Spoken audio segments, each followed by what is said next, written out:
Hello, and welcome back, adventurers. I assume you are back to know if you can reason with the Fae.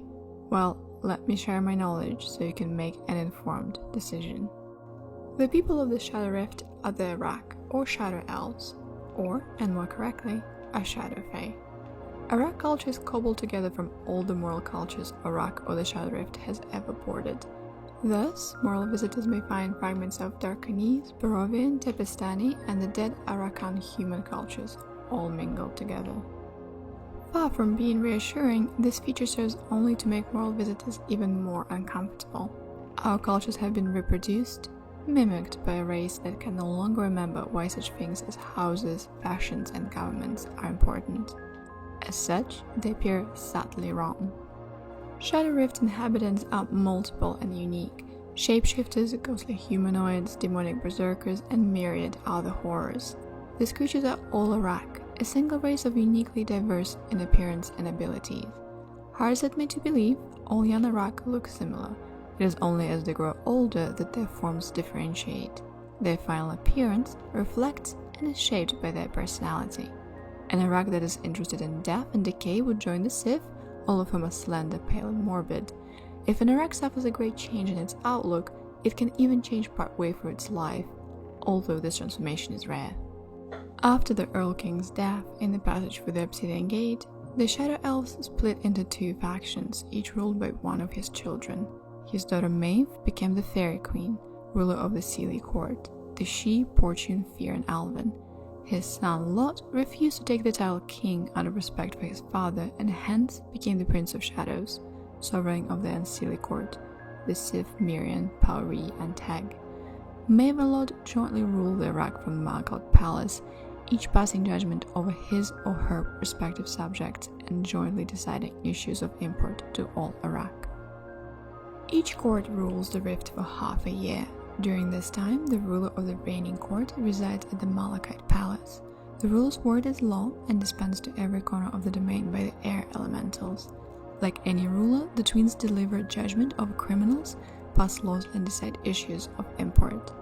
On the 2 days of a year, when the palace changes hands, Lot and Maeve hold court together. When Maeve is in power, Lot broods in his dark palace in Bellevue.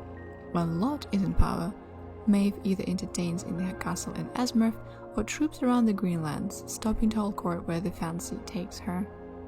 While the Unceiling Court is definitely evil, so far as their attitudes go towards other not of their kind, the Unceiling Court is not necessarily good. Rather, it is essentially neutral so far as the non-Arak races of the world above are concerned.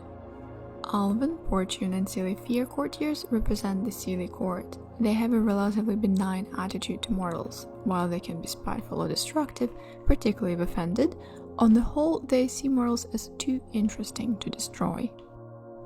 The Seelie Court is basically a cult of personality dominated by Maeve, the Fairy Queen. All power and influence radiate from her. All she seem to use their beauty as weapon, but Maeve has perfected the art. Because the Queen is so integral to the Seelie Court, it is understandably much like her, passionate, temptatious, and wild.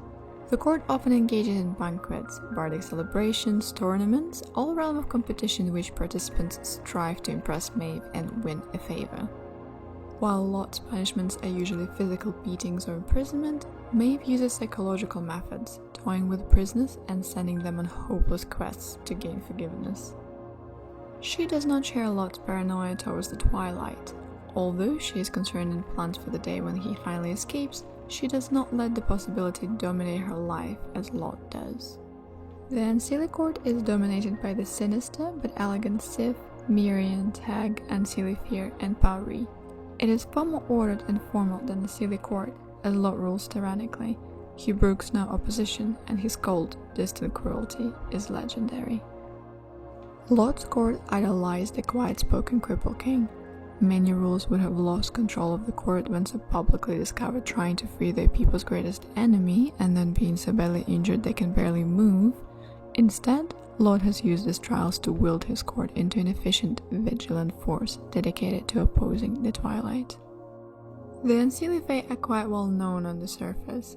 Unlike the Seelie, they believe mortals are little more than animals. Like all Fae, they are fascinated by mortals, but their fascination is more dispassionate. Humans are definitely not welcome at the Unceiling court. The wholly practical brag, for their part, truly belong neither to the one court or the other, devoting all of their attention to the endless tasks of shaping stone in such a way that it will forever withstand the ravages of time. They work for both courts with equal willingness, asking only some interesting task to challenge their architectural and engineering skills. The laws the rulers create are chaotically enforced by the Myriad, who act as both police and guards for the Shadow Rift. It is commonly understood that most laws, especially those that spring from the Sealy Court, are guidelines rather than absolute strictures. The Fae are expected to obey when Sif, she or Miriam are watching, but otherwise don't have to. This attitude has been changing in recent decades.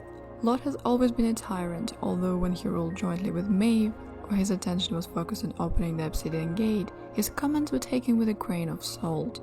Now, however, he is taking complete control in order to prevent the Twilight from gaining influence in the Greenlands. Miriam enforcement patrols are far more common, and his punishments for those who found disobeying his laws are becoming harsher. The other Iraq are learning that Lot means what he says. So far, obvious discontent is rare, but it is becoming more common. The only law that is always universally obeyed is the law of Iraq. Prior to the exodus from the Plane of Shadow, the Twilight mercilessly tormented the Iraq, harming them and pitting them against each other for sport. Just before the Iraq escaped the Sorceress Fiend's rule, the Earl King laid down the law that now bears his name. No Shadow Elf shall kill another Shadow Elf. The penalty for breaking the law of Iraq is shunning.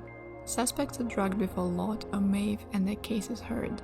If found guilty, their names are written into a piece of parchment and dropped into the eternal flames at the heart of the Malachite Palace. This act mystically alerts all the Shadow Fae in the Rift that the individual is found guilty. From that point, no other Fae will ever speak to, touch, or interact in any way with the one who has broken Iraq's law. Such offenders tend to sequester themselves in the wild regions of the Shadow Rift or exile themselves to the surrounding domains. Cut off from all normal interaction with their own kind, these criminals are usually driven mad by an eternity alone with their own thoughts and are, as a rule, very dangerous. As I have stated, the Iraq's lifestyle is a hodgepodge of elements plundered from mortals and altered to suit their own needs or desires. Iraq are immortal, only sunlight or necromancy can permanently destroy them. Other deaths only inconvenience them for a while, and they rise refreshed at a different time and place. Under normal circumstances, their lives can be lost and so have no real meaning to them.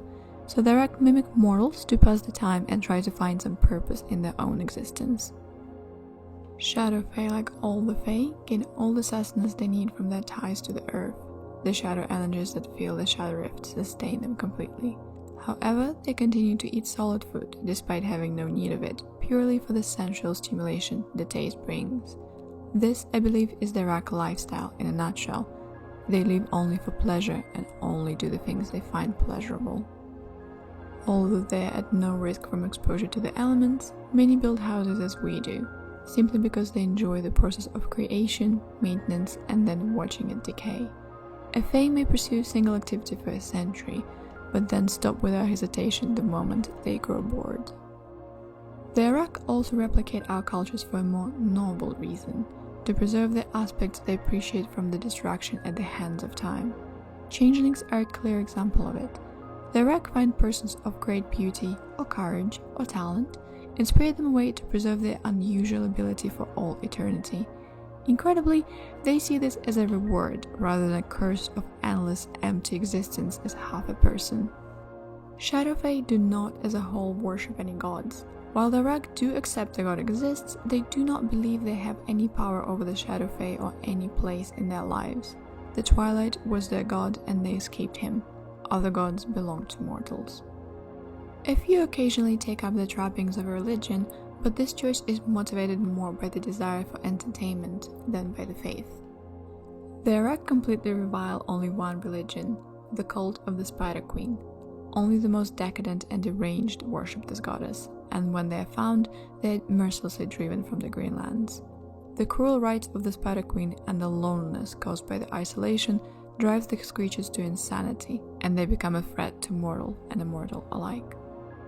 The cult of the Spider Queen has very little hierarchy. All of her priests are considered equal in the eyes of the church. The only exception is the High Priestess, who speaks for the Spider Queen herself.